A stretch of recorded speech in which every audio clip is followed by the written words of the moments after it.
అన్నం తిన్నావా? అన్నం తిన్నావా నువ్వు? ఎందుకు తినలేదు? కాసేపాకి ఎందుకు తింటావు నువ్వు? ఇప్పుడు తినొచ్చుగా. ఇప్పుడు తినొచ్చుగా.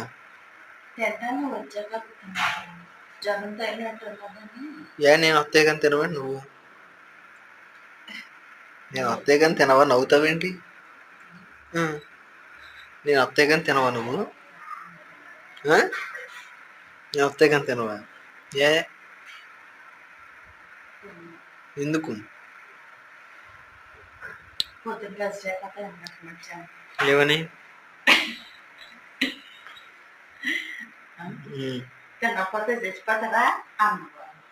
అది నన్ను నేను అనుకున్నా. ఎందుకు తినవు నువ్వు? ఎందుకు తినవు?